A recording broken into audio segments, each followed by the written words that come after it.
warahmatullahi wabarakatuh. Bertemu lagi bersama saya Intan Sri Febriani pada video yang ketiga. Video ketiga mata pelajaran desain grafis percetakan. Pada video kali ini saya akan menjelaskan mengenai menerapkan pengoperasian kamera digital.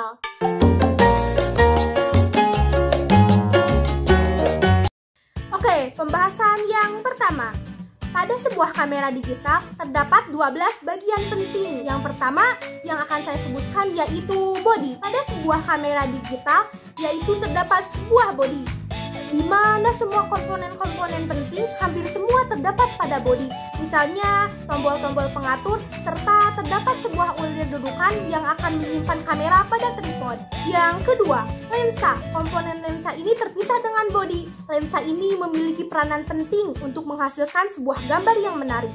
Yang ketiga, tombol shutter. Tombol ini sudah didesain secara ergonomis sehingga terletak pada bagian telunjuk ketika akan memotret. Yang keempat, viewfinder. Viewfinder ini disebut juga sebagai jendela intip sehingga ini merupakan komponen penting ketika akan memotret. Yang kelima, layar LCD. Pada bagian belakang bodi kamera DSLR pasti terdapat sebuah LCD.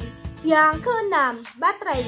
Meskipun baterai tidak berpengaruh pada hasil foto yang menarik, tetapi keberadaan baterai ini tetap menjadi hal yang penting.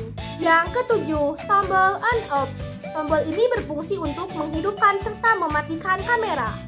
Yang kedelapan, mode dial. Mode ini berfungsi untuk mengatur kamera untuk menggunakan mode yang diinginkan. Yang kesembilan, main dial. Fungsinya sama saja dengan mode dial, bedanya main dial hanya separuh saja. Yang ke-10, tombol pelepas lensa. Fungsi dari tombol ini hanya satu, yaitu melepas lensa dari bodi kamera. Yang ke-11, tombol menu. Jika ingin melakukan setelan khusus pada kamera DSLR, pastikan terlebih dahulu sudah menekan tombol menu. Yang ke-12, built-in flash. Jika ingin mengaktifkan bagian built-in flash ini, harus menekan bagian atas pada bagian bodi.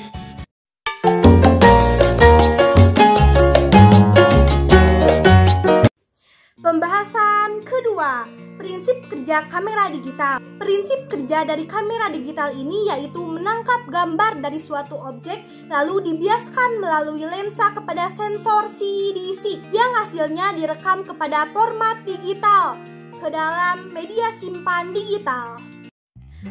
10 cara merawat kamera digital. Yang pertama, yaitu selalu bersihkan kamera dengan lensa dari segala kotoran. Yang kedua, hindari goresan pada lensa kamera. Yang ketiga, hindari sinar matahari kontak langsung bersama dengan kamera. Yang keempat, jangan terlalu sering memberikan guncangan pada kamera. Yang kelima, waspadai kapur barus. Yang keenam, servis kamera secara berkala dan dalam kurun waktu yang tertentu. Yang ketujuh, hindari air laut.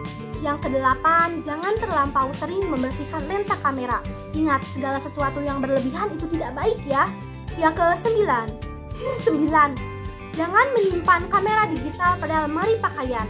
Yang ke-10, simpan kamera digital pada tempat yang bersih dan tidak berdebu. Oke, pembahasan yang selanjutnya, teknik memegang kamera DSLR dengan baik dan benar. Yang pertama, pegang dengan kedua tangan. Yang kedua, tekuk siku mendekat ke sisi tubuh. Yang ketiga, lebarkan kaki agar menjaga keseimbangan. Yang keempat, jaga kamera agar selalu dekat dengan tubuh saat memotret. Yang kelima, pastikan tangan tidak menghalangi lensa atau flash. Yang keenam, mengatur napas. Mengatur napas dalam fotografi juga penting loh agar tidak terjadi guncangan pada hasil fotografi. Oke, pembahasan selanjutnya yaitu 6 cara merawat baterai kamera agar selalu tahan lama. Yang pertama, saat kamera baru harus dicharge sampai penuh. Yang kedua, hindari overcharge saat mengisi baterai. Yang ketiga, charge baterai saat tersisa daya 20%. Yang keempat, menggunakan charge baterai asli.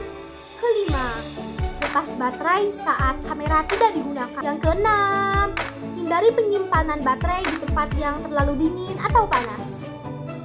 Oke, bagian selanjutnya 8 cara merawat lensa kamera. Yang pertama yaitu simpan pada dry box. Yang kedua, keluarkan kamera dari tas setelah digunakan. Yang ketiga, hindari penyimpanan di tempat lembab. Yang keempat, jaga kebersihan lensa dan kamera. Yang kelima, letakkan silika gel di tas kamera. Yang keenam, aktifkan sensor cleaning. Yang ketujuh, hindari meniup sensor atau lensa kamera. Yang kedelapan, hindari menyentuh sensor atau lensa kamera. Oke, bagian selanjutnya yaitu 7 mode dial pada kamera DSLR. Yang pertama, mode auto. Memilih mode auto berarti membiarkan kamera menyeting keseluruhan untuk menghasilkan foto dengan eksposur yang normal. Yang kedua, mode program. Dalam mode ini, kamera akan berusaha menyeimbangkan antara shutter speed dengan aperture agar mendapatkan hasil yang normal. Yang ketiga, mode shutter speed priority. Pada mode ini kita diberikan keleluasaan untuk mengatur berapa shutter speed yang diinginkan. Yang keempat, mode aperture priority. Pada mode ini kita diberikan keleluasaan untuk mengatur aperture sesuai keinginan kita. Aperture atau disebut juga dengan bukaan lensa kamera. Yang kelima, mode manual. Sesuai dengan namanya, kita diharuskan untuk mengatur aperture, shutter speed, dan ISO. Sementara kamera hanya mengatur cahaya lewat skala meteran saja. Yang keenam, mode bulb. Mode ini berguna untuk mengatur kecepatan sesuai yang kita inginkan. Yang ketujuh, mode scan. Pada mode ini, kamera dibekali dengan pengaturan kamera yang lazim digunakan pada saat pemotretan. Oke, bagian selanjutnya 5 alat untuk menyimpan serta merawat peralatan fotografi. Yang pertama, dry box. Sebuah lemari anti lembab yang digunakan untuk menyimpan peralatan fotografi yang sangat rentan diserang jamur, terutama lensa kamera. Yang kedua, waterproof bag. Sebuah tas kedap air yang digunakan untuk menyimpan kamera serta peralatan fotografi lainnya ketika akan melakukan hunting, terutama saat musim hujan.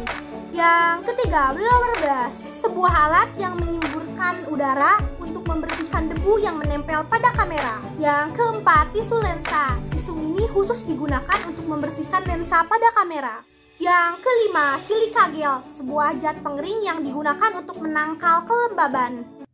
Yeay, sekarang kita sudah berada di akhir video. Penjelasan pada video kali ini cukupkan saja sampai di sini. Saya hanya ingin mengucapkan terima kasih yang sebanyak-banyaknya kepada orang yang sudah menyempatkan untuk menonton video ini. Serta saya mengucapkan kata maaf karena saya tahu dalam video ini masih banyak sekali kurangnya. Dan semoga dengan gaya bahasa dan gaya bicara saya yang seperti ini, penjelasan dalam video ini masih bisa dimengerti. Terima kasih. Assalamualaikum warahmatullahi wabarakatuh. Dadah.